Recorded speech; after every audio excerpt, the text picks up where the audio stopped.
Hello and welcome to the Tifo Football Podcast. I'm Joe Devine, and today I'm delighted to be joined by JJ Bull. Hello. You weren't looking, were you? No, but that's fine. John McKenzie. Hello. Also not looking. Third time lucky. Ruben Hello. He's looking at me. It's Ruben Pinder. Good Lord. Also, Steve Hankey's here. Hello. There he is. Now, what did we discuss today and is therefore on the docket? Well, so many things. Firstly, we talked about Newcastle versus Liverpool, but we ended up talking more about how you should and shouldn't say things and pronounce things. We don't really know. We're not the authority.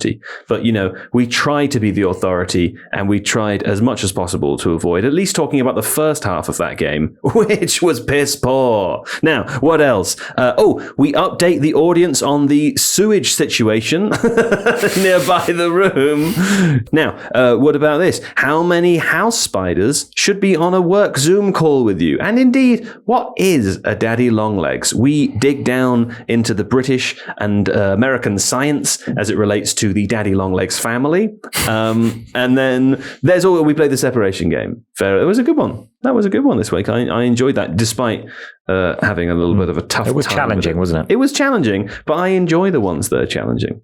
Pep's Manchester City 2.0 hit a stumbling block, or do they? I feel as though John McKenzie might say that it is a stumbling block, but it's a different type of block to a previous one, of which wasn't even one block anyway. It was multiple blocks. Surely we'll be on 2.0 for them now. Yeah, I mean, it must be like 6.9. They're having iteration releases, aren't they? Apple software updates. Yeah, they don't just go straight to the next, big the numerator. That's actually quite a good way of describing how teams change. Anyway, we talk about Burnley. I mean, not really. Not really. We don't really. You threw that to me, Burnley. and I didn't know what to say. So that's true. But we talk about the promoted teams and how amazing it is that they've all had a win so early. Chelsea obviously scored 3 goals out of their 5 from corners. Very exciting for them against West Ham. West Ham look talk about that. And speaking of bad, we play points are bad. And it takes a long time to get through that. Hopefully not in the edit. Probably not in the edit, but I think even in the edit it will still take there's only so much I can do. There's only so much Steve can do, really. Yeah. I think it wouldn't matter if all the context is taken out and Steve literally just cuts the scores that we say. The context is the bit that I liked, though. Some of it, yeah. Okay, on with the show. What's that, Steve? On with the show. One more time. One more time, Steve. Is this alluding to the technical issues we had earlier? That's right. Yes. Which actually will make sense now. As long as they can hear you. Yeah. Yeah. Let's find out. Where else to begin, of course? Can you hear everything, John? don't look at me. No, I just want to check. No, look at other people. I just wanted to check that you could hear everything. John couldn't hear everything before, so but he didn't tell us during sound check. He waited until I started. We didn't sound check us. We sound checked Steve for about 10 minutes. We did sound check Steve. I'm still hopeful that there's a world where the audience won't be able to hear Steve today. But it's just priorities, really, isn't it? Can you hear me? Yeah. If that was a big gap of silence, you're the luckiest people in the world. We can hear Steve, though. We can hear Steve. Anyway, where else to begin? I can think of a number of places. Than with Newcastle 2-3 Liverpool, a game that was so dull in the first half, JJ, that I stopped watching at halftime. I thought, I don't want to spend my life like this. It felt, you sent me a text message saying it's like Elite Sunday League, and that's what the first half felt like. I noticed from the scoreline that there were more goals. Some stuff happened, half. Yeah. So I don't know. Steve here has helpfully called it the Alexander Isak derby, which I think contributed to that tense, hostile environment there at the beginning. What did you learn from this one? Well, it was a very end-to-end 90s game of football. I thought, with two teams who were super physical, super fit, really fun. Well, I thought it was kind of fun, actually. It was weird. It was kind of, how can it be fun and boring at the same time? Right. Like the first half, I'm like, they're just smashing the ball forward. They're just going, it's like watching Ross County versus Dundee or something. Just long. And to be clear, specifically the thing I found boring about it was how often the play was stopped due to an infringement or a foul. in the first half, it felt like it was so bitty. I think I saw either the ball was in play for it's either 40% or 40 minutes. One of the two. More likely 40%, I think. One of the two. Yeah, whichever one's less, I guess. Because Newcastle, we know that in the past what they've done is they'd slow things down so they can keep being intense, but they weren't really doing that. Liverpool were just trying to stop it because like Newcastle were at them from the very start. Yeah.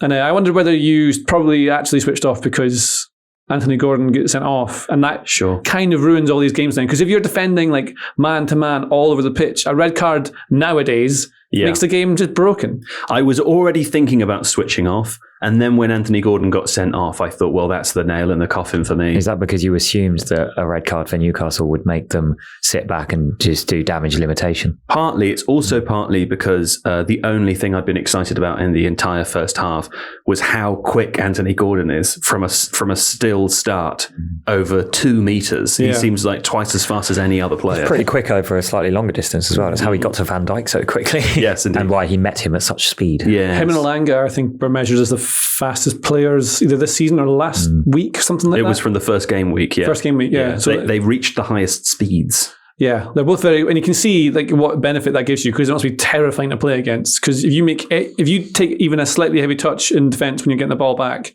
you're going to be in a bit of trouble. But that red card, I thought it would kill the game as well. But I thought Newcastle showed tremendous spirit and passion to get back into it. They did, but they didn't get back. They sort of did. Oh no, they did. They got back to 2-2. Did it go to 2-2? Yeah, it did. Yeah. So that's what happened. Bruno Guimaraes sort of climbed on top of Gyokeres and scored a header. Right. And then did a celebration where he was very passionate and he went and like slapped his arm a bunch of times, like inject me with this feeling. Yeah. And that was good. And then somebody else scored, and that person was William Masula. Can I pause you for a second? No. I want to say to you. If you've committed to saying Bruno Fernandes, right? Yeah. You say that. I'm going back on it. You just said Bruno Guimaraes.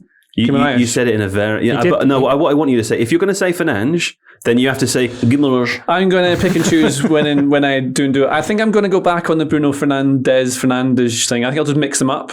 I say what like the sort of commentary consensus is. Yes, but I like to be opposite to what everyone else does. Right. It's hard to know how much to go to the authentic original pronunciation and how much to anglicise it, because then you start blurring the line between pronunciation and accent. And you don't want to do an inauthentic accent. I think Ruben Pinch. Yeah. Limmy has a sketch which is kind of perfect for this, where he talks about the people on the news who would be like... Limmy the Scottish comedian. Yeah, Limmy the Scottish comedian, where he says that, if something like there's a disaster happened in Kabul, and so did you hear what I said there? I said Kabul. Yeah. But you wouldn't go, I'm having a nice day in Inverness. I'm in Inverness. Sure. That's a good bit. My wife often says that she finds it funny how BBC newsreaders, anchors will say Pakistan. Pakistan. Pakistan. That's RP though, isn't it? Is that not? I guess, but it's just an accent thing again. It's not really because the anglicised pronunciation of that country's name is Pakistan, right? Like you could do the stan, but in RP would it not be Pakistan? Because it's like you could do, like most people, I think, would do Afghanistan. But yeah, most people would do short A, long A, right? Right. Pakistan. I do short A, long A, and I have a pretty RP accent. You say transfers. I say transfers, yeah. Which is not a word. I mean, it is. Do you know what's more fun is when English names get flipped into whatever the dialect or accent of a foreign person saying them is. Our colleague Charlie Eccleshare told a story on a different podcast once about how an Italian person said his surname as Eclesere. Eclesere, that's such a good sounding name. Yeah. Charlie Eclesere. Have you seen that the Insta reel with the guy who's like, how did you get them from Spain? I love that one. You like that one? I like that one. That was a good one. I find that I'm by people who don't speak English as a first language that live in London. I regularly get called Joey because the assumption is that the E at the end of my name sounds like an E, which is a very reasonable assumption to make. And so I just go yes. When someone says Joey, I go yes, hello. When I lived in Spain, the people could Spain. It's Spain. They couldn't get their head around my name having the first E and the R not being rolled. So I would say it how I say it. I would say Ruben, and they'd go, ¿Cómo? And I'd be like, Ruben, and they go, Ruben. And I'm like, no, there's no accent, and there is another E. So then, because their language is so phonetic, they did go, like you say, Ruben. Because it's not just about the accent and the pronunciation. It's also about the emphasis. Because in English, like you just said, we would say Ruben, but then in Spanish it would be Ruben. It's like the emphasis is on the second. It's the same with Arabic as well. Like in Arabic, I feel like there are a lot of emphases in the middle of words where it feels really unnatural to say it if your first language is English. Ancient Near Eastern languages have a triconsonantal root, right? And they often take the letter A between them, so a lot of their words end up sounding quite similar as well. I studied Hebrew at university, and there's similar rules about emphasization, where you actually the more syllables you add to the words, then it changes the way that you stress them. So sometimes the stress will be on the ultimate, sometimes it'll be on the penultimate. Hebrew, I drink. Yeah. So William Osula came off the bench and he scored a goal for Newcastle. Is he the striker? Yes. Oh, well, that's good, because I was going to ask you also, like, who they're going to play up front now. Gordon's suspended. Presumably it'll be him. Probably him, yeah. He looks like they've bought him to try and develop him into a striker. There's some good parts to him, but you can see that he's not quite there yet. But there we go. We got a goal off the running in behind. That was decent. And then crazy high line for that set piece, wasn't there? Yeah, but then it's just constantly shelling the ball over the top and just chasing it. Like I've played in games like that. So I just got a message on Slack that says "smell no more." It smells before, but no more. In the building, not the studio specifically, to be clear. Smell no more. It's like Yoda. Sorry. Anyway, Newcastle goal they scored. Yeah. But I think it is an interesting conversation, right? Because neither team really wanted to engage the other in build-up or in press, right? So it just ended up being like lots of direct balls, particularly in the first half.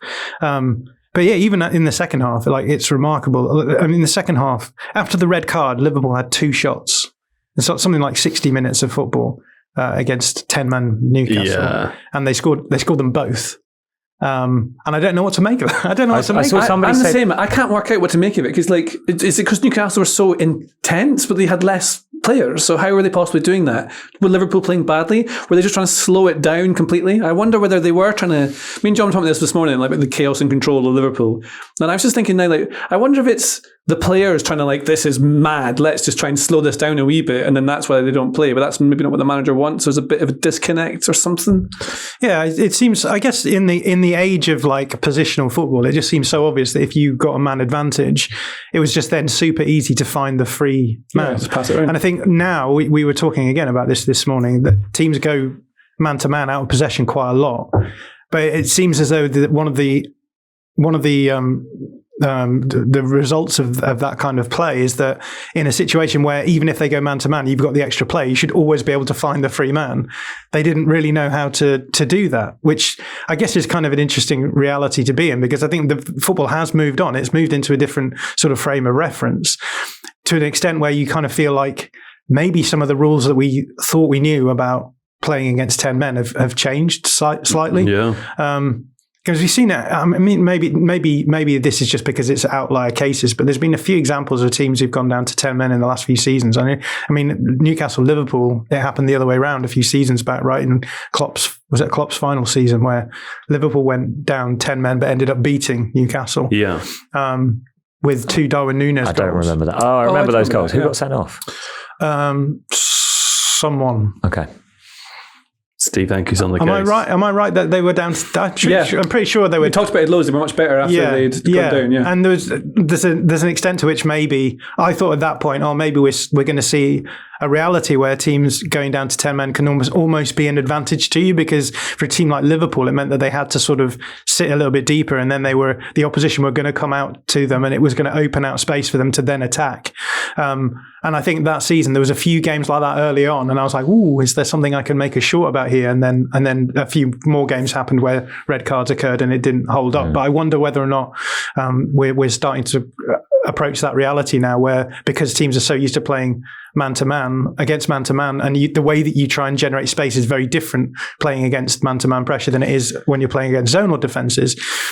Maybe it's changed the reality. I can see everyone's got the facts ready, and I don't talk. Van Dijk was sent off in that game in August 2023, I think, because Isak had run through on goal and he was last man and just pulled him, which is a more innocent sending off, I would say, than Anthony Gordon's one this time around. The Gordon one is interesting. It's fun though, right? Because like you were saying, it's just incredible how much space he covers to get there. Yeah. And if you watch it in real time, you can hear someone from the bench just screaming at him to press. So this is clearly something they were they really wanted him to just put the Liverpool centre backs and bring him down, Legolas. Yeah, and I feel as though it's a little bit unlucky because he almost, I think, gets surprised that he's even made it to Van Dijk, and he definitely tries to pull out of the challenge. It's definitely a red card, but it's one of those ones where unless he was so quick, he wouldn't have got there, and so he's almost been punished for being the fastest player of. But when you leave stud marks on somebody's leg like that, no, it's definitely a red card by all means. I was thinking it's funny that we now talk about players' top speeds. It's just a funny thing. I was talking to Liam Tharma about this the other day, and he was like, "You would never do that in any other context, right? You wouldn't be like, oh, did you see Usain Bolt ran the 100 meters faster than Alex Barker's always talking about his top speed in the office. Don't talk about Barker and running. We never had a race. I had a race with Barker. You and Alex Barker. No, me and you. Oh, no, we that's did. true. No, we didn't. We did. I won by 1,000,000 miles. Are you going to try and claim that didn't happen in real life? Oh, smell no more, my friend. That is Arsenal 5-0 Leeds. That's called manipulating the narrative right there. That's what that is. Arsenal winning 5-0 against Leeds. I agree, because the narrative, as you laid it out, John, was... Actually, let me ask you this question first about Leeds before we go on to talk about Arsenal. Steve's words? No, these are actually my words. I wrote them down before Steve could. Now, the question I want to know about Leeds is because what I was expecting, having not watched them at all last season, not knowing anything about them, only listening to you talk about them and nobody else, I was expecting some big old lads and a small scoreline. I thought, hey, if there's a team that are going to keep goals out, it's going to be that Leeds. Yeah. But they didn't. They lost 5-0, John. So my question to you is really, is Arsenal scoring 5 goals in this game? Is that a sign that maybe Leeds aren't that reliable team that we talked about? Or is it maybe just because Arsenal scored all of their shots on target, of which they had 5? I mean, yes. To both. You do need to score all of your shots on target if you have 5 to score 5. Well, no, not true at all. But I mean, you could have an own goal. You could have a deflection that goes in that would then be an own goal. I think that would still be counted as... No, but it would be a different type of own goal, you know? Yeah, I mean, it's true. There are ways... Back down, I apologise for saying something that was factually incorrect because I was thinking about the next thing I was going to say. Smell no more. Thank you.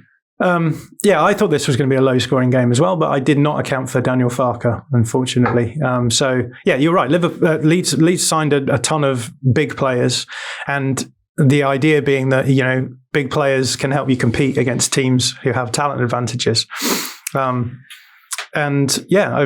expected that's the approach that Leeds would take, that they would play all of their big players. However, they didn't start Gyokeres, their new centre-back. They didn't start Sean Longstaff. They started Ilya Grieve instead. Mm-hmm. And it felt as though, after I think having a huge amount of credit in the bank after the performance against Everton, where I think the Leeds game plan was bang on. It was sort of back to Farke as usual in the Premier League with a massive scoreline because, I don't know, it almost seems as though he set the team up to try and play through Arsenal. Right. And that was not what happened. Of course, Arsenal did need their obligatory set-piece goal to get underway. Of course. But as they often do against weaker teams, once they've got that set-piece goal, they can often... I think bit of Dutch courage, I think maybe under Arteta in the Premier League, they have the highest number of big score lines like that. Really? Weirdly, yeah. Despite the fact that people see them as being a low-scoring team. But they do have a tendency against these weaker teams to blow them away. Roll once they get that first goal. Batter Chelsea 5 or 6. A couple of seasons in a row. Yeah. There was the Frank Lampard game as well. Weirdly, I was at both of those games at the Emirates, and it was just kind of like, is this what happens? This is what happens every time when Arsenal play. But no, that's not true. Yeah. Okay, fine. Well, that's Leeds. I'm concerned about them now, but let's Let's talk about them a bit more. So I predicted a low scoreline for that game on the basis of everything that you said. So I predicted a low scoreline as well. I'm glad that we're in it together, but I am still upset with you. In points are bad, but not in the group chat. No, in the group chat, I actually did pick the correct scoreline. Yeah. I don't know if you're... Yeah. Bang on. Anyway. I was a bit worried because they went 4-0 up quite early on. Oh, yeah, you said. But then they brought on a 15-year-old to develop him. And yeah. That's Max Dowman, of course, yes. Who's not listed here to discuss because I see nothing interesting about a 15-year-old playing football. Something was cut, but it's not. No, not that. Okay, hold on, let me do it again. That's Max Dowman, of course, that you're referring to. At this point, what's younger than Max Dowman? Is there anything? There's nothing in the world, I think. Nothing younger? People stopped having babies in 2008. That's true. 2009. You never see bugs anymore, have you noticed? You're always talking about that. Bugs. I think they're back. I think bugs are back. You think bugs are back? I think bees are back, and wasps are definitely back, and there's more bugs. I've noticed more bugs this last year or two than... I was on a Zoom call, a work call yesterday. With a bug? And I'm staying with family at the moment because I'm between places. So I was taking the call from my bed. It's actually awful, like trying to get the pillows out of view. As soon as you can see the top of a pillow in a Zoom call, it's like, this is not... Oh, I'm in bed with you now, yeah. So I'm uncomfortable. I'm sat on the bed. Bath, mate. I'm leaning against a wall. Anyway, my American colleague... For a Zoom call. My American colleague lets me finish talking before she says, by the way, there was a massive spider behind you on the wall. And I sort of, I leaned forward. And then it was on a big call with quite a lot of people. I couldn't move my laptop around because the bedroom is just like, so I had to turn the camera off. And you had nothing on your bottom half. I had to turn the camera off to do it. Anyway, I couldn't find it. I moved to the other side of the room. I turned the camera back on. And by the time I'd finished the call, there were 2 massive spiders behind where I was now sat and a third one that I'd accidentally killed while I was on the call with my foot, Wow. So the bugs are definitely back, or at least... They're in my bedroom in the family. On your Zoom call as well. On my Zoom call, yeah.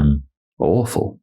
Don't like, what are those ones with the tiny body but the very, very long legs? Daddy long legs. Not daddy long legs, no. The spider variation. They're bigger than daddy long legs. Are spiders, aren't they? I don't know. They've got wings, daddy long legs. They have wings. These ones don't have wings. They have a strange body. Plural of daddy long legs. Is it daddy's long Daddy's long legs? It's dad-eye long legs. Cellar spiders. Maybe it's cellar spiders? The falcidae. Yeah, I mean, that's just the name of what daddy longlegs. Oh, right. When I'm back in the north of my parents, if you leave the window open for a minute, the house is just full of bugs. But in London, it never happens. Interesting. It also varies on a sort of more biannual basis with bugs. Like, for example, we got a lot of wasps this year, but we had very few last year based on climatic conditions, similar with butterflies. So the whole idea of like annual cycles doesn't really apply. All right, David Attenborough. Shouldn't we call them bugs because of American influence? Yeah. I think we would have called them insects about 10 years ago. But this is we've been too Hollywood. But technology also... That's what. Do you remember A Bug's Life? What a film! Just talking about that film over the weekend. It's so good. Incredibly underrated. Yeah. Why weren't there multiple sequels? A beautiful message behind it. Yeah, I would say. Bug's Life. Yeah. Mm-hmm. You're right. What do I think is a daddy long legs? I don't know. Do they have variations that don't have wings? As far as I'm aware, they're the ones with wings. Right. The ones. Yeah. No, they're not. They're not. They crawl up into the corners of your... Yeah, they sort of like luff around. What? Yeah, what's this? Do we think... You're talking about those really weird fly things.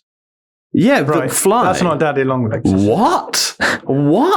I swear growing up, daddy long legs have wings. They had wings. I would catch them with my hands. They were like big flies. These days, they don't have wings anymore. These days, they throw you in prison. What the f***?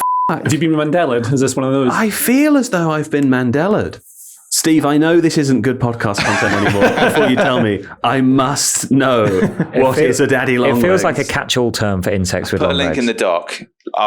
For the UK, or like for us in the UK growing up here, that's daddy long legs 100%. My around the world. good old British daddy long legs has wings. None of them foreign muck daddy long legs that don't have wings. Okay. Apparently, there's 3 different kinds. It can refer to 3 different creatures. Daddy long legs. Really? Yeah, a crane fly, a harvestman, or a fold That's a Sidai. That's a Cellar spider. The last The Cellar Spider. I can see Ruben might want us to move on. However, unfortunately, the topic what we are Ruben moving wants? on to, well, it's Eberechi Eze is what we're going to talk about next. Oh, that's why he wants us to move on. No, in a way, maybe not. Maybe spiders are preferable, Ruben. I don't know.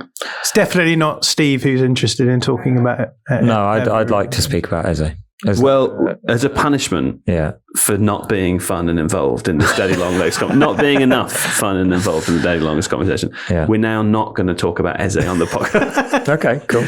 At this very moment. Yeah, fine. Because before, I want to find out, JJ, I think you'll remember from last week, I said, didn't I, it would be nice, I'm hoping that Gyokeres will go out and score a hat-trick. Yeah. And then he nearly did. He scored 2. He scored 2 goals. Do you now think, he's the best, or what? I think exactly the same. I think he's a 12 to 14 goal striker for them.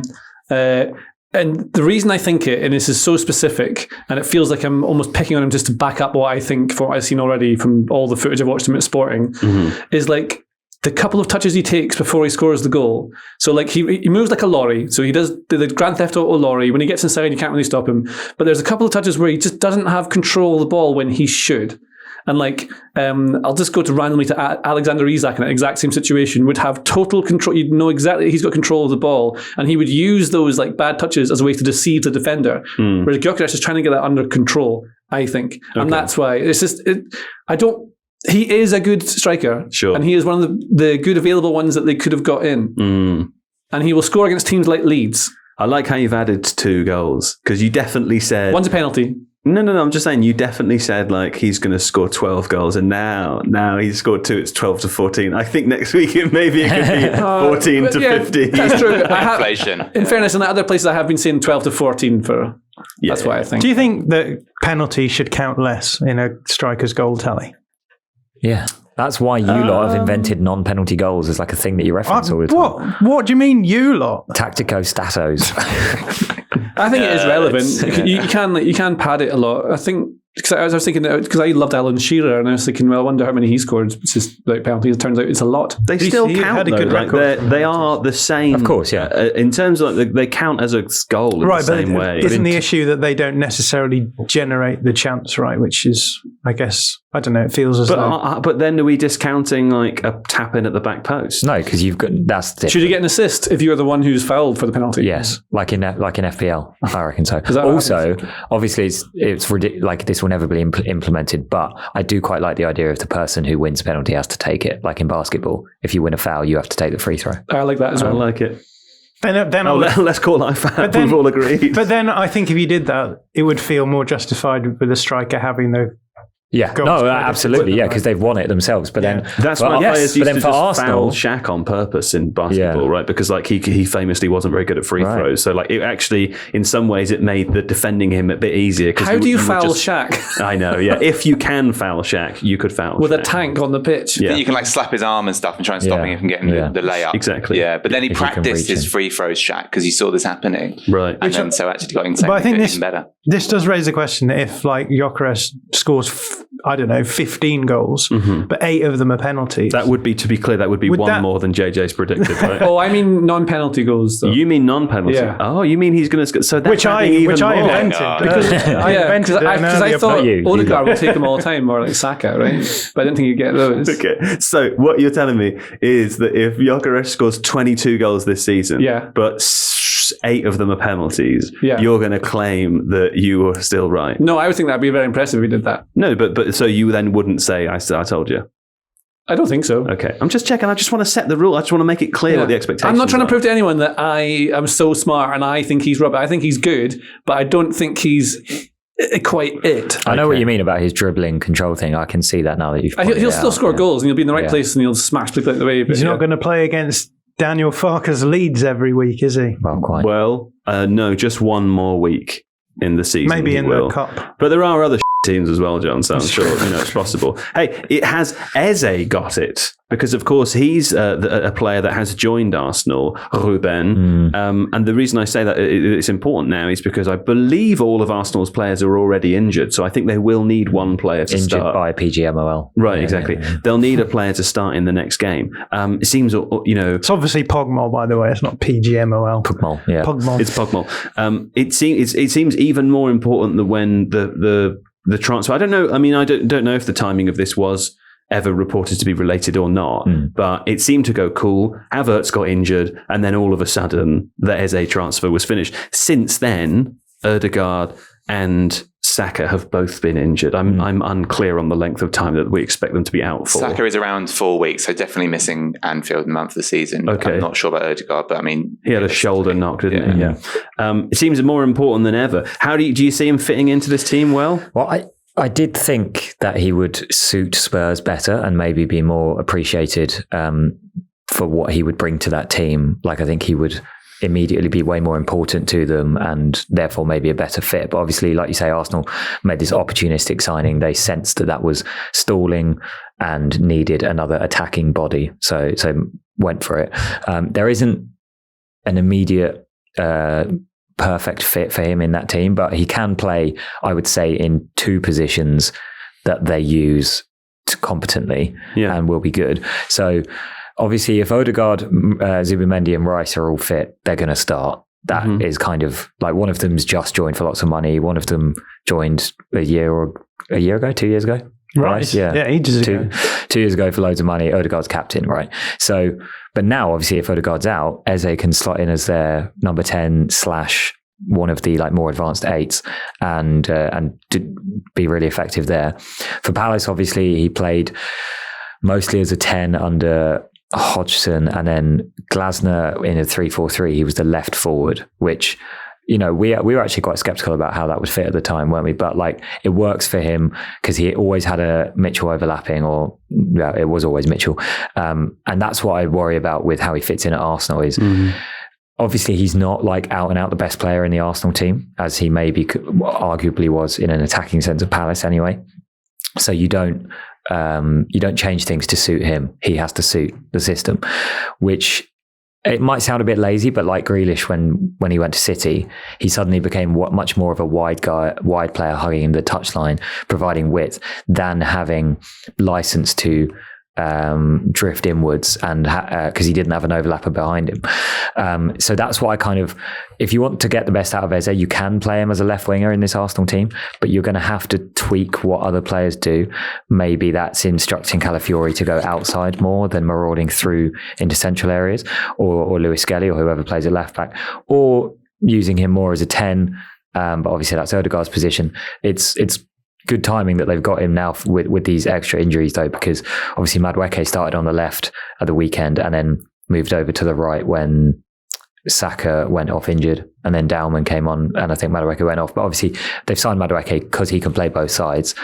Now he's going to have to start on the right while Saka's out, which means Eze can play on the left and they can kind of work it out from there. Okay.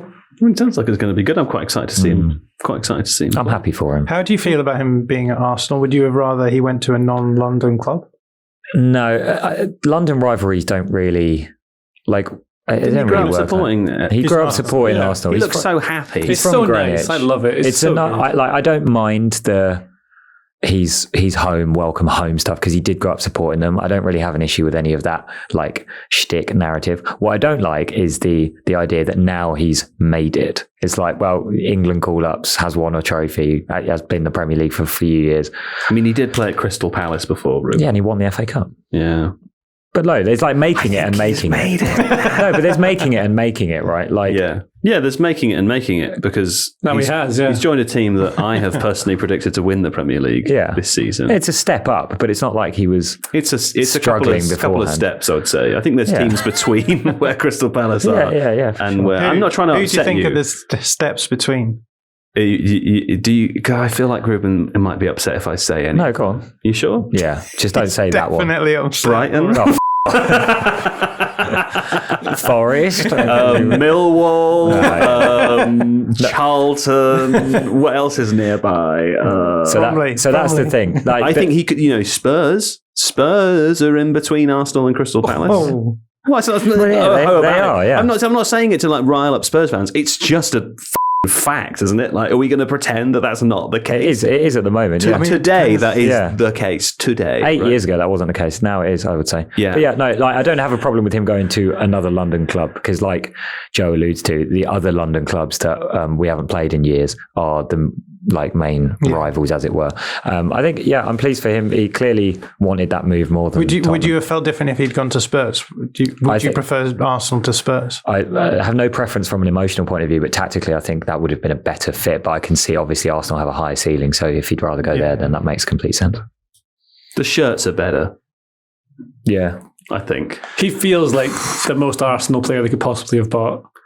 He does feel very Arsenal. I think it's one of the best transfers that Arteta's ever made out of his £1 billion he spent. Right. I think a lot more than $1 billion now. I mean, that is an insane amount of money. They're pushing $3 million this one FA Cup this window, aren't they? It's also quite 300. good. $300 million. $3 million would be good. It's also quite a good sale from Palace. Like, he's 27 and you're getting between 60 and 70 million pounds for a player who, if we kept him for another year, let's say, then suddenly his value starts to. Are you going to sign anyone before the end of the window? There's reported interest in El Canouse and Zolis from Club Brugge. Yeah, it's a step up for sure. Of course, it's a step up. I'm not saying that, but the idea that he's made it. The idea that his last 5 years didn't count because they were. He's made it. All right. It's a sort of inevitable sadness that, if you support Crystal Palace, this is what happens. Yeah, this is the model. Like last season, it was Elise. Yeah. This season, it's Eze. Next season, it's Adam Wharton. Next season, it's Wharton to Real Madrid or Man City or whoever. Yeah. But no, good signing. Congratulations. I just hope they really appreciate it. I just hope you're happy. What's the Dear line? Lord, what a sad little life, What a sad little life. Yeah. Enjoy you're happy. Enjoy your playmaker. Enjoy your Eze. Anyway, let's play the separation game, Ruben, shall we? Let's do it. Yeah. Who have we got this week? So this week in the separation game, we're going to start with the aforementioned Wayne Rooney. Famously played for England, scored many goals. And we're going to go from Wayne Rooney back in time to Marco van Basten. Oh. Yeah. All right, well, let's have a break. And then when we come back, hopefully some of us will have completed the game. Okay, we're back. Ruben? Did you do it? No, I think I took the wrong initial route. We were just discussing that Marco van Basten retired young, 27. I didn't know that. Well, he played his last game at 27, seemingly. Yeah. Right, due to knee injuries.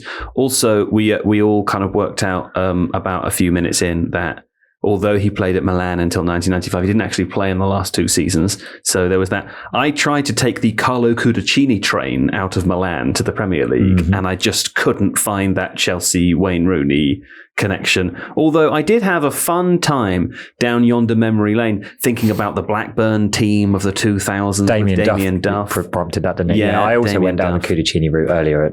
But there's so little overlap between Chelsea and United in that time. Very little. And also, I spent a little bit of time trying to see, was there anyone in the early Everton team that Wayne Rooney was in that could have connected me because of the Man United problem? And also, was there anyone else in the DC United team? And I don't think there was. I think there's an Acosta in there that might be a different Acosta to the Acosta that I know. Okay, so that's a no. That's a blank from Joe Devine. Didn't make it. I'm also blanking. You're blanking. Oh. Yeah. Well, I thought I could do it. Yeah. I thought I could do it quickly because I went. Van Basten played with Ruud Gullit at Milan, and Ruud Gullit played at Chelsea. Yeah.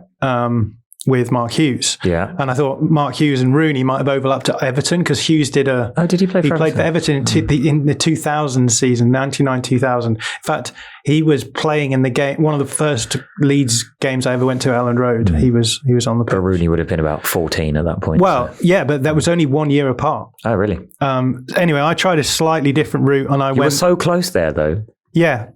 Like pick a United player that Hughes... Well, yeah, I mean... That's what I would end up doing. That's my route. But I would try to do it with different clubs. So I did. Ruud Gullit played. I went with Ruud Gullit again. I went Chelsea. Played with Michael Dewberry. Yeah. Michael Dewberry played with Danny Cadamarteri at Leeds United. Danny Cadamarteri. Danny Cadamarteri was at Everton at the same time as Wayne Rooney, but went on loan to Bradford City that season. Wow. Agonising. But I really appreciate the effort. Yeah. Yeah. Obviously, I've been foiled at the last moment. Obviously, if you were happy to stick with United after Hughes, then you could have gone Gary Neville. Yeah. But JJ claims to have done it in 2. Yeah, because Van Basten played with Dennis Bergkamp at Ajax. Did he? Yeah. He played with Robin van Persie. He played Robin van Persie. Oh my Nice. God. I didn't even look at Ajax. I just thought, let's go straight I just to had a Milan. feeling because those players went everywhere, So I also had a route in 2. Marco van Basten played with Paolo Maldini, obviously. Where does Maldini take us? Well, we're staying in Milan. Oh. Do you Just remember? because he was there for so long. Well, he only ever played for AC Milan. Sure.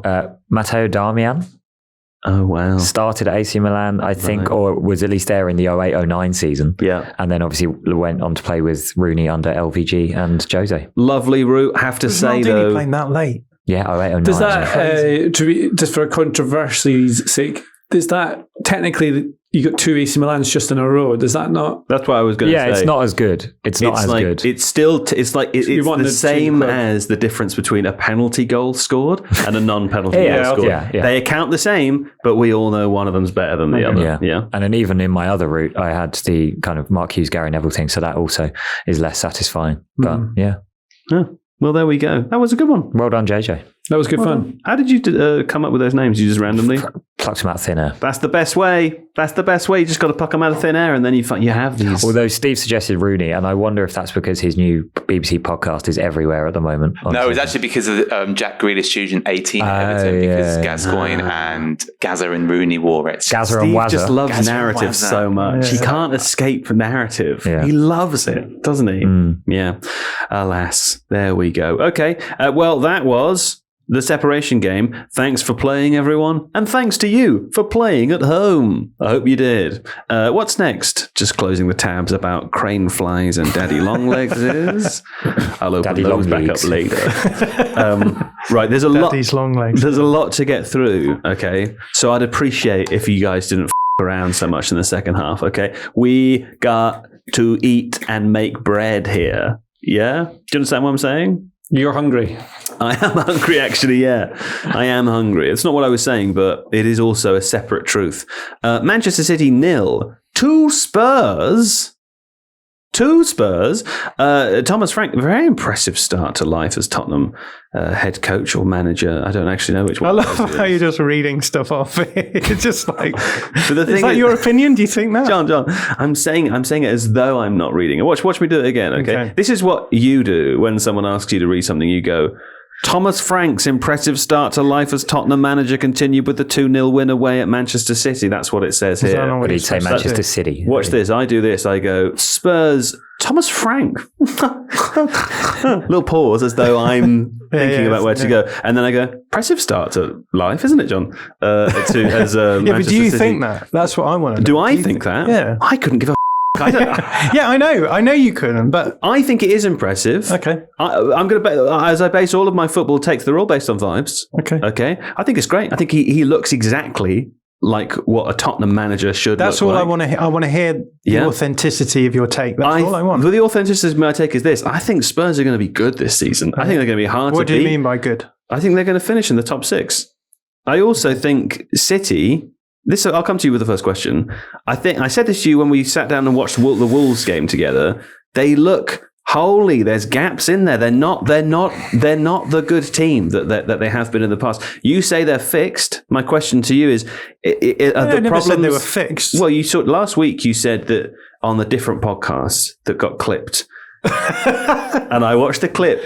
And first I felt, oh, John's saying something on a different podcast, okay. And then the second thing was you went on, you made the point. I talked that about Manchester City what they did last conceded season. fewer goals in the second half of last season Yeah. than all the other big teams. And you said that Pep, unlike the other managers, that Pep had essentially like fixed his problems with existing players before then going to the transfer market as well. Now this is a completely different team. Well, that's what I'm going to ask. I'm saying, is the problem that I'm seeing when I watch Manchester City, which is teams can score goals against them, unless they're Wolves and can't finish anything.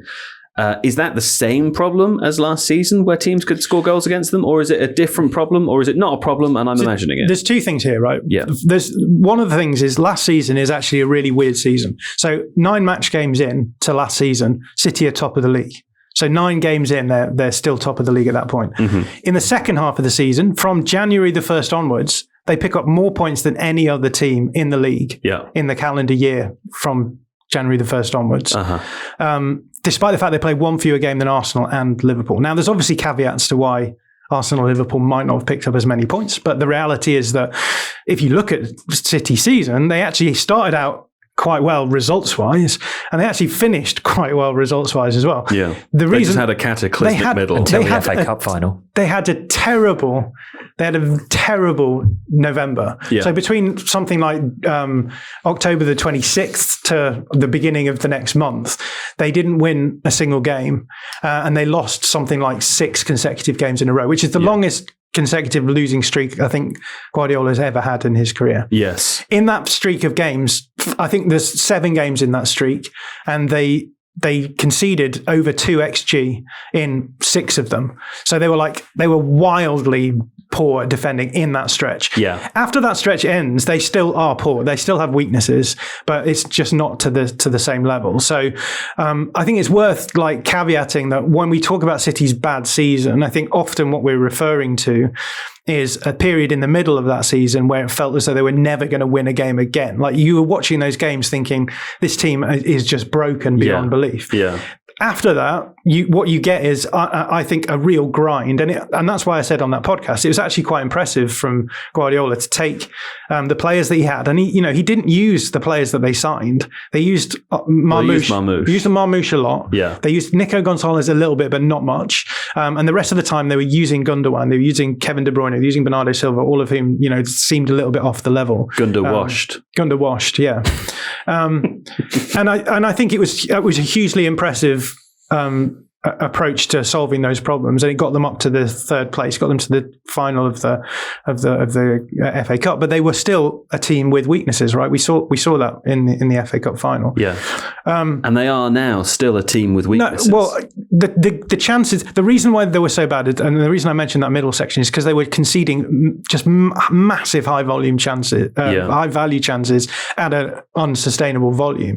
I don't think that's happening now. Right. I don't think. I mean, if you look at essentially what's happened in the Spurs game is they've given away 1 chance through a sort of channel ball which is flicked on. Teams are that was quite a high value chance, though, to be fair, because John Stones, I know he fell over, but the player who scored was completely through on goal. The Pep Guardiola model is that you aren't going to stop all counterattacks. Mm-hmm. They're going to happen, but what you're going to do is you're going to try and defend them as well as you can and create more chances yourself. And I think if you watch that game with that in mind, I think it's totally fine. Like, there's a world in which City, scored the chances that they generated during that game. Mm-hmm. There's a few moments before the goal went in where they actually picked the ball up in pretty dangerous situations and didn't turn them into more dangerous chances themselves. Yeah. And then they obviously don't stack it in build up like they did for the second goal, and they maybe come out with a win there. And I think this is a City team who are not as dominant as they were, but I don't think this is the City team of last season where they were giving up central chances over and over again, not able to transition back with their midfield and then just being completely wide open. This is a City team who are vulnerable and are forcing out their defensive weaknesses into the wide areas. They will occasionally get caught out there, but I think they're definitely much more solid than they were in previous seasons. So this is not, I'm not saying that City are back by any stretch, but I also don't think that they are where they were in that period from hell in November last year. Well, more to be seen. We'll find out. On Spurs though, JJ, they were really good. I mean, they took advantage of where City did mess up, didn't they? Yeah, I agree with you. I think they look really good. I think you can see clearly the impact that Thomas Frank has made on them, both in a total change of the way they're playing. So the tactics, the way that Spurs line up is very different to what Ange Postecoglou was doing. But also, they are playing with this sort of aggression and intensity that you don't really associate normally with Spurs. Yeah. The midfield was highly praised after the game. Yeah, well, I thought Pap Sarr has been amazing for a couple of seasons seasons, but like he was really, really good in there. Bentancur did well in that. Palhinha scored, of course, as well. Yeah, the thing is, though, you put Palhinha, and he's the kind of player that you haven't had for a while. So normally their six has been like Isbasuma or Bentancur, someone who's like very silky, but they don't have the bite to them. Whereas Palhinha will tackle you all day. He'll tackle you home on the bus. He'll tackle the bus. Yeah. And he'll tackle you tomorrow. Yeah. And so having that is quite useful in your team, I think. But also, like, I think Jamie Carragher brought this apart. Maybe it was Match Today. Whoever, someone who is good and talented, broke down Spurs' out of possession play and how aggressive they were with their man-to-man press. Like Van de Ven's following, I think it was Rico Lewis all the way up the pitch. When Haaland loses that ball near his own box, I think it's Romero who's right next to him. Maybe it's Van de Ven, I can't remember. That was Romero. There we go. So they're going super over the pitch, so you can't really get hold of the ball, and it causes problems from the City players who, I was saying to John earlier today as well, I think I still like them, and I agree with everything John says. They're missing a little bit of like speed and power, just like athleticism, basically. They're missing Eze.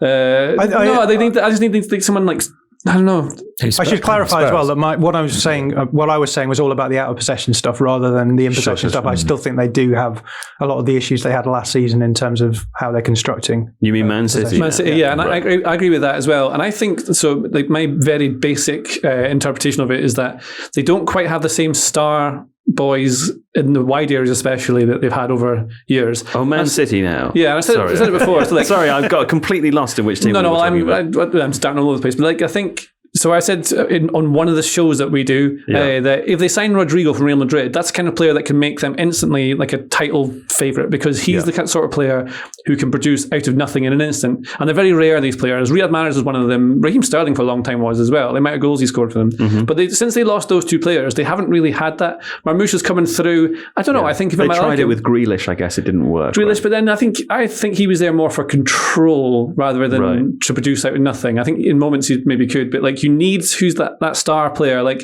at Bayern, he had players like Robben and Ribery who can produce out of nothing. So you can have lots of control. Yeah. And you can open players up. It's why I thought the player they should sign is Wirtz, because you don't have that kind of player who's so good in control. You can just open something out of nowhere. There's a little surprising thing offbeat that you need. Plus, Kevin De Bruyne picked up a lot of what you're describing. The lack of it when those other players. Do you think they're hoping that Shirky can become that guy? I think they want him to be like that, yeah. And Shirky's little moments as well, you can see that he's definitely got something about him, but I think give him a few months and he'll be decent. He's not instant star boy straight away. But I think they like that. I think Oscar Bob could be that as well. I think he's really, really exciting. Yeah. And he looks really good, doesn't he? He does those things when he's dribbling with the ball where you're not sure exactly what he's going to do. Again, it's like offbeat, and I really think that's important. When you're trying to control tempo in the game and you need to be able to change the rhythm, you need someone who plays like offbeat to go and do something with it to break open teams, and that's kind of what they maybe lack. But that said, everything we're talking about, they generated more chances, like 1.5 expected goals versus Spurs' 1.1, and Spurs' goals were hitting on the counter, and John Stones slips. And like if that, they're playing a really high offside line, which is it's not a bad idea. You can catch them offside, and it's a good way of defending. It worked really well against Wolves. And if John Stones hadn't slipped, maybe they wouldn't have got the first. And then Trafford passes it straight to a player who's clearly not going to win the ball, and so they lose the second. And then it's hard to get back in. Spurs defended really well. Yeah. Okay. All right. Well, we'll see more from both teams as the season burns on. It's because I just read the word Burnley. Burnley 2-0 Sunderland. Now, Ruben, let me tell you, very rare for all three promoted sides to have won a game at this early stage. Did Leeds win a game? They did. They beat Everton, did they? Yeah. Congratulations to Leeds. Last season, the promoted sides didn't win a game until October, so all three have won already. So. Well, this is an early 6-pointer, as they call them. Burnley taking the 3 points from this one. Last week we sat here and we said, maybe Sunderland will be good. The week before we said, Leeds, Burnley we've mainly said will be rubbish, but now they've got to win also. Does this change anything about the relegation battles, do you think, Ruben? I don't know. I can't remember the goals, to be honest. But I think it maybe teaches us more about West Ham. Right. Who are next in the running order, I see. Well, they are. I mean, that would be West Ham United 1, 5 Chelsea. Yeah. I mean, if West Ham have conceded 8 goals so far this season, and they scored 1, which, was an absolute worldie from miles out. Burnley were very good defensively last season. If they can beat the teams around them, like Sunderland, 2-0, and pick up some more points against the likes of Wolves, then maybe they've got a fighting chance. Well, Wolves are the other team I was going to say who 0 points so far. I thought they played very well against Manchester City, but they didn't come anywhere near finishing any of their goals. It seems like a stronger pool of promoted teams with a couple of the Premier League regulars who have maybe been dragged down a little bit. Of course. It will be Manchester United in 16th. Well, that's where they finished last season, isn't it? I think maybe 15th. Yeah. I think there's been a lot more of the bigger teams doing what they used to do in the Premier League and buying from the clubs who have done the good scouting and got them prepped up. Definitely a weaker bottom half than it has been for a long time. But maybe a stronger promoted 3, which kind of makes that dynamic much more interesting this season. So, I mean, I hope that there is an actual battle down there rather than it being kind of written from the start. Okay. So, well done to Burnley. Well, yeah, indeed, well done to Burnley for getting off the mark there. We are going to come to talk about West Ham shortly. Let's start with Chelsea, though, who did beat West Ham 5-1. They scored 3 goals from corners, John. Are they goated at corners, or are West Ham terrible, I repeat, terrible, at defending corners? I mean, probably a bit from pot A and a bit from pot B, or whatever they say. Yeah. But I mean, Chelsea spent a lot of money to take the set-piece coach from Brentford, Bernardo Cueva, to Chelsea a couple of seasons ago. He's been there now long enough that you could argue that there's the results that we're seeing now are probably correlated to having a smart approach to set pieces, and it's an area in the game where football is such a low scoring game that set pieces become like their value is outweighted compared to a lot of the other things that happen on a pitch. Right, we've seen Arsenal have been able to become Premier League title challengers off the back of the fact that they are consistently scoring double figures from set pieces. And it's a really good way of being able to just add goals to your game as well. I think when Bernardo Cueva arrived, Chelsea didn't have like the sort of personnel that you would necessarily want to be a dangerous force from. You mean the players? Yeah. Right. And I think your ability to be good from attacking set pieces is a lot relies on delivery. Yeah, right? Exactly. I was going to say, like, obviously, it's when you go back and watch the corner goals, the ball kind of pinballs around a lot before it goes in. But the one thing that is consistent about all three is that the delivery is really good. Yeah, I mean, essentially, if you've got someone who can deliver a ball and someone who can head a ball, you have everything you need to be good from a set piece. That's you plus me, and we're in. Yeah, which one's which? Well, I'm very good at delivery. Okay. And you've got a big bald head. It's true. Or you kick the ball, I'm tall. Yeah, that's true. Also, I mean, that's Can you jump as high as Gabriel Magalhaes, though? That's what I would describe as a multifaceted set piece methodology and approach that we've developed there. But and obviously, like, there's a lot more complexity to it, right? So with Arsenal, they've got Gabriel, like you say. A big part of their set piece strategy is finding him in situations where he can score goals, because he's such a cheat code from. Or as it was this week, Timber. Yeah, well, the other thing that Arsenal do really well then is that they introduce like more of the elements of deception, right? Which is and actually really interesting, because I think that one of the metas now in set piece theory is obviously defending teams are going to try and stop the guys who are good at. Naturally, like, you look at them and think these guys are going to be dangerous from corners. Yeah. What Arsenal do so well is they create space for other players on the team who can actually finish quite well.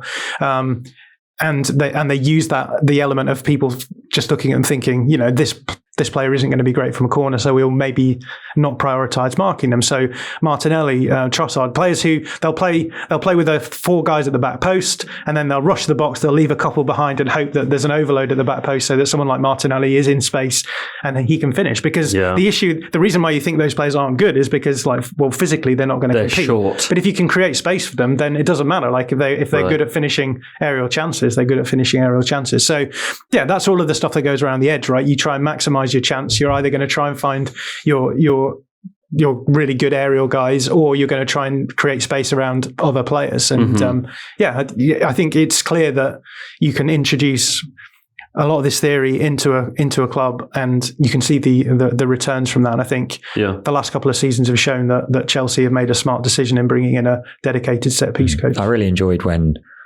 the move when Cucurella drifts forward towards the taker, which I believe was Esteval because Palmer wasn't playing, and then just decides, actually, no, well, obviously it's planned, and then walks back, and then immediately when he turns around ready for the cross to come in, he's got an advantage on the guy who was following him because he's closer to the ball. I also had Cucurella and Enzo Fernandez in my FPL draft team, so some nice points there. Well, I was just going to bring up Esteval, who... You don't pronounce the E.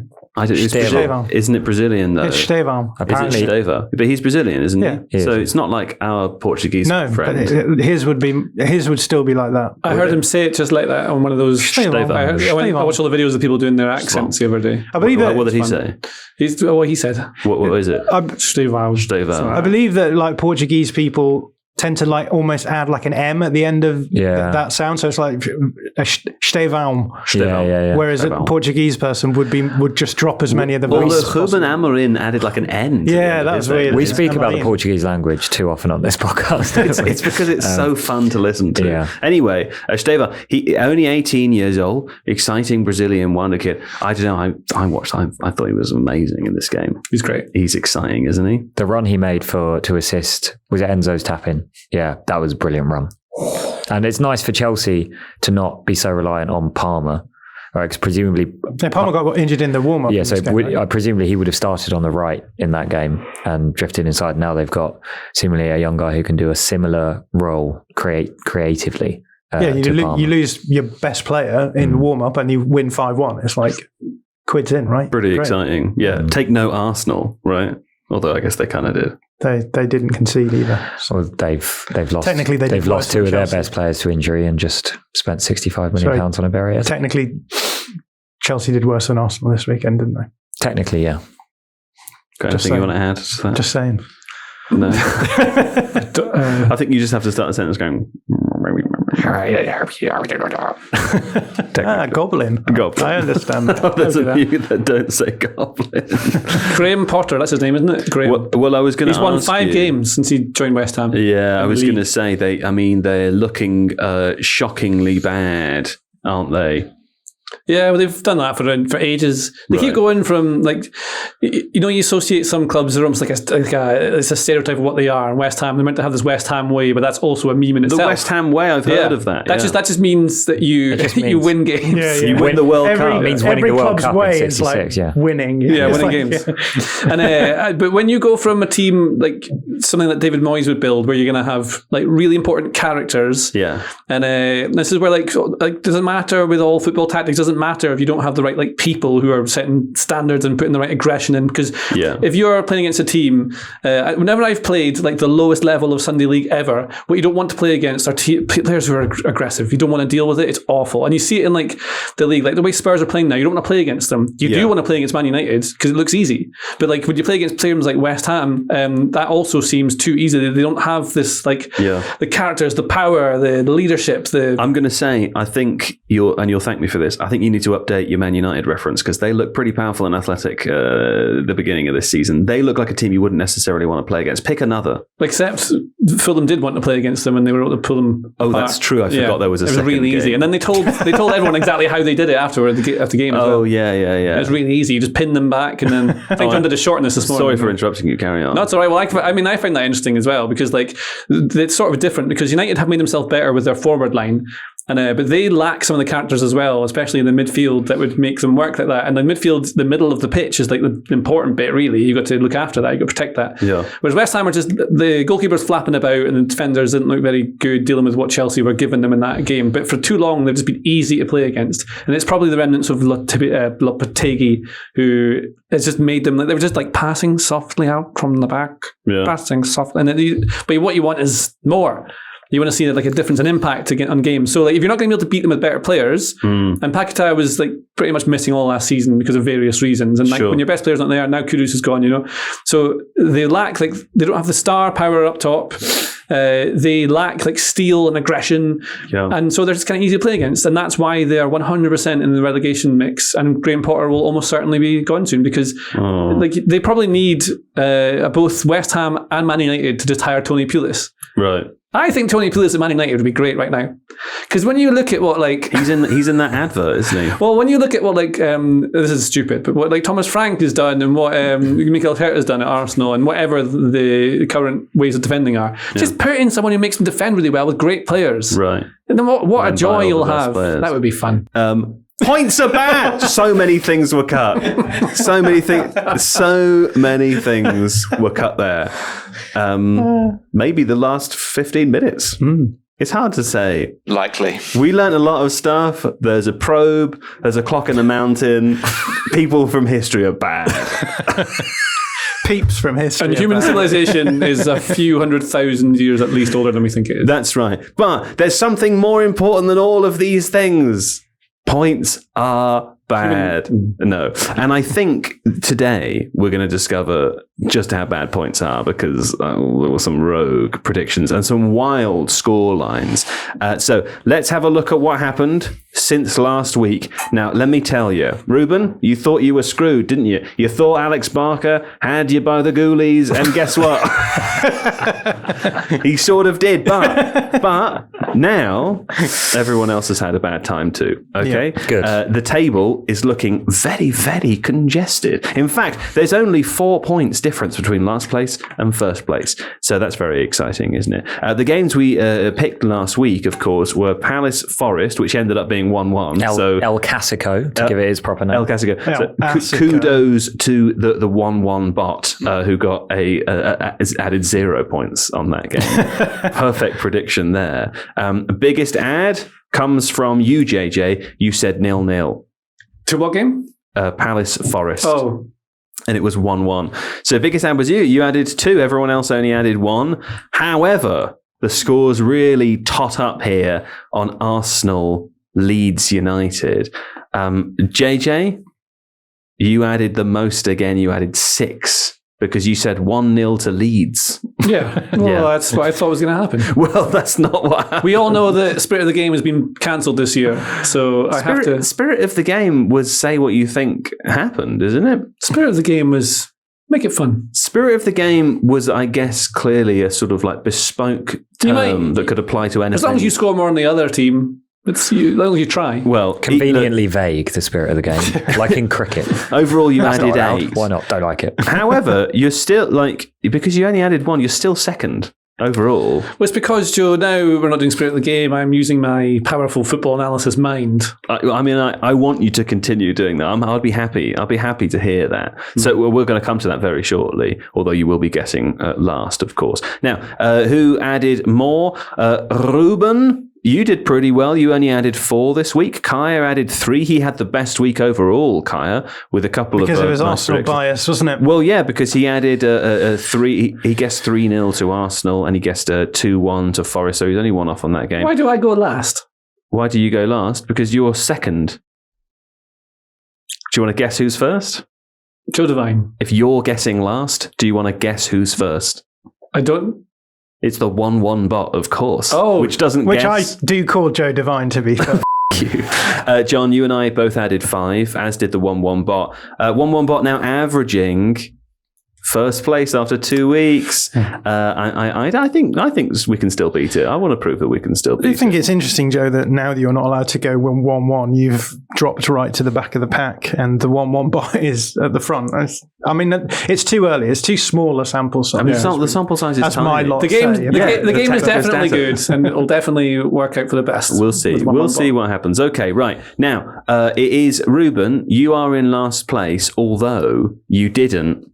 Oh, well, yeah, you get to pick first. I all up. I've got it all wrong. Now I see what you were saying. Doesn't know the rules to his own game. I thought you were asking who won, if not you. Who's ahead, if not you? 1-1 was a racehorse. 1-1 was JJ 1-2. should go first because he put on the most. He is going first. I do have to tell you though. Yes. One of the games has been picked for you, and Are they not all picked for me now to stop me doing the same thing I did last year? No. Oh. But do pick something. Steve told me I was going to pick him. Why? Did we miscalculate? Oh, is it game week? Like game week, yeah. not cumulatively. Gotcha. Yeah, yeah. It's not you. Sorry, Ruben. One's been picked anyway, and it's Liverpool-Arsenal, which is a massive game coming up this weekend. So we will be predicting. I've heard of those teams, yeah. Yeah. You are welcome to throw in another one. But before you do that, though, I am curious to hear what you think about Liverpool-Arsenal. We sort of resisted talking about it earlier. Can't wait. It's a big game, right? It's massive, yeah. I mean, I'm sort of curious. I don't know if I want you to tell me what your score for it is before you start talking or after. You do what you think's best. What I like about the idea of points are bad, outside spirit of the game, is that like why you think a thing is the interesting part, not just what you score you think it'll be. Yeah. So like this one, and I think we're going to maybe do something like this on the show we do on the Saturday, but like Liverpool versus Arsenal now is like Arsenal super control, but obviously they've had some players missing now, and Liverpool are quite chaotic, and it's maybe not... it's two things that are quite opposite, and I could see a world in which Liverpool go ahead early and then they score again and score again. I also see a world in which Arsenal batter them. I could also see a world in which there's a very different score. Yeah. So either of those? I would think that based on that, how the goal scoring potential of both, I think 0-0 is a good guess. Oh my God. What's the second game you're going to pick? It's Premier League now. Do I have to do that? Make it sensible? Yeah, okay, I'll do that. You don't have to. It doesn't have to be a Premier League game, but it has to be a game that people actually might want to watch. Okay. So that could be like the Old Firm derby one day. I mean, that is this weekend. But Is it? I don't want to do that. Yeah. Is it? Yeah. Wow. Do you know what? I'm going to do Forest versus West Ham. Oh, okay. It's interesting. Yeah. Arsenal and Forest in back-to-back weeks. Yeah. Or should we do Brighton versus Man City? I don't know. I think Forest West Ham's quite fun. Although Brighton versus Man City would allow me to pick a Brighton. Forest West Ham. Well, yeah. One team's very weak and likely to concede. One team hits a lot on the counter, but it's quite low scoring games. And I've got a feeling this could be, I think, 0-0.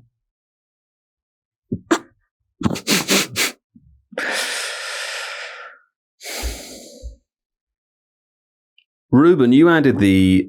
Oh, not you. It's me and you. John and Joe next. Me first, though, because I'm behind you in total value. Okay. Thankfully, I've got all of the scorelines to choose from, except for 1-1 and 0-0 in both games. What was the first one? Is it Arsenal at home? Liverpool's at home. Yeah. Liverpool, Arsenal. Hell, that is hard, isn't it? That is actually it's hard when you can't just pick 1-1, isn't it? Has anyone ever told you that you can come across quite bitter sometimes? and toxic? Toxic? I'm so hungry. John, I've pushed him over the edge here now. You're getting the brunt of it. It's all right. That's fine. I'm happy to take the... He's, at some point, someone switched the thing on the back of his body from good Joe to evil. Arguably stop talking. Well, like when Buzz Lightyear started speaking Spanish. Yes. Yeah. It's Spanish. 2-1 to Liverpool. No, 1-2 to Arsenal. Yeah. Really? That's the same score, isn't it? No. I mean Arsenal to win 2-1. It's the same as 1-2. Well, he's saying home score 1, away score 2, therefore Arsenal are the winners. Arsenal winning 2-1. Yeah, that's and then what's the other one? Forest West Ham. Forest at home. Oh. That's where my prediction actually quite good, I think. 2-1 to Forest. Yeah, I think that's right. That feels right. Okay, John, it's you now. Liverpool, Arsenal. What the hell are you going to say to that? I will say... But tell me why. I'm going to say 2-0 to Arsenal. Right. So sort of what I picked. Did you go for 2-1? Yeah. Yeah, sort of what you picked, but because I can't pick 2-1, I'm going for 2-0. Yeah. Okay, but why? I think that Liverpool can't keep getting away with it. Right.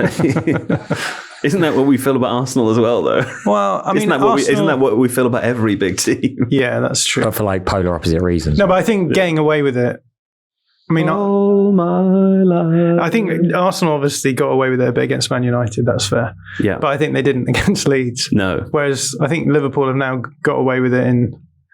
Well, I guess they didn't get away with it in the Community Shield, but in the next two games, they sort of got away with it a bit. Okay. I just don't think that they can continue to score at the rate that they're scoring. Yeah.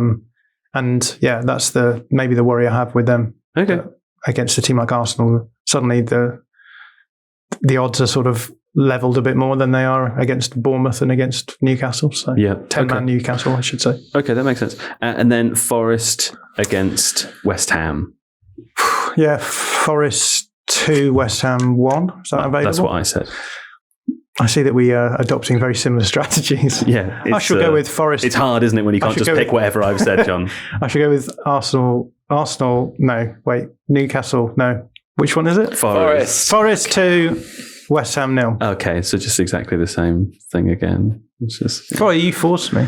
Okay, Ruben, over to you next. I've completely lost track of what is left to pick from. Well, don't worry, I can help you. We've all gone for the same thing. He went for 2 0-0s. He went for 2 2-1s, and I went for 2 2-0s. And 1-1 is obviously taken. Yeah. So 0-0, 1-1, What a great 2-1. So basically, 2-0. you can go low scoring on either game, or you can go.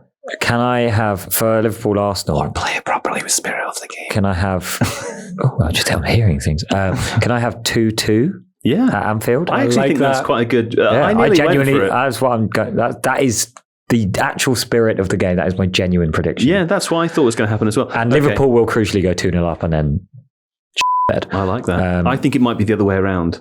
But yeah, okay. Okay, then Forest versus West Ham. See, now what I want to happen and what I think will happen are very different in this game. Spirit of the game. Smell no more. Such is Forest status as our new rivals. Forest. Are they now your rivals just because of all of this? Potentially. Everything El Clasico is the same as the last time. Right. Because we all of course. picked two of exactly the same things. Can I have 2-2? So 2-0s are gone. 2-0s are gone. It's exactly the same as last time. 3-0 to Forest. 3-0 to Forest. Okay, great. I like that. Steve, do me a favour. Grab Kaya. He's outside. 1 sec. Poor old Kaya. He's not got a lot to choose. I bet this is a Chris Wood couple of goals. Yeah. And something Do stupid you see in the last minute. his pass for Hudson-Odoi's goal against us? It was so good. I don't remember. He's not there. He's not there. No. Let's call him. Is that the same noise that they used on Who Wants to Be a Millionaire? Hello. Hello, Kaya Kainak. This is the Tifo podcast speaking. Hello, Tifo podcast again. Hello there. Now, listen, I need a couple of quick predictions from you. Firstly, I want Liverpool Arsenal, please. But let me tell you that 0-0, 1-1, 2-2, and 2-1 to Arsenal are all already taken. 2-0's gone as well. Psychopath has predicted 0-0. JJ. Yes. Sorry, JJ. That's bold. He's smiling, but his eyes haven't changed. Oh God, I've forgotten all the scores that have been taken. So I will 0-0, 1-1, 2-0 to Arsenal, 2-1 to Arsenal, and 2-2 have all been taken. Okay, that's all the good ones. Let's go for 2-3. Liverpool 2, Arsenal 3. Liverpool 2, Arsenal 3. Okay, great. And then our second one, Kaya, is Forest versus West Ham. And here, the results that are taken are 0-0, 1-1, 2-1, 2-0 to Forest, both of 2-1 and 2-0 are both to Forest. And then 3-0 to Forest is taken. Anything else is available? Wow, okay. Was 2-0 to Forest taken? I can't remember. Yes, it was. It was, sorry. Let's go for 3-1 to Forest then. 3-1 to Forest, okay. Yeah. There you go. That's good. It's good. All right, It's that's always it, funny, that, isn't it? For Pab, we're done. Points are bad. They are bad. It's getting admin heavy, isn't it? It's getting admin heavy. Yeah. Yeah. So we need the person who isn't here to lose every week. Maybe the person who does the worst every week is not on the show. Do we have and that relegation? way they can pick the fixtures and their scores without being here, without us having to make a phone call, you know? Yeah. That'd be nice. Okay, let's see how that goes. Right, that's it. Other than that, we will be back, I think, tomorrow or maybe the day after. Is it? Yeah. Yeah. We came out a day late. Sorry, everyone. No, that's fine. There's a public holiday here in the UK. A bank holiday, as my American colleagues find it very amusing to call it. A bank holiday. Why is it called that? I don't know. I guess because the banks are on holiday. They're closed, but I don't know why that's the reason it's called a public holiday. Yeah. Who knows? I also told an American colleague the other day that the Queen had 2 birthdays, and they were very bemused by that. So, another piece of info there. The Queen, 2 birthdays. I mean, technically it's the sovereign, so now it's the king.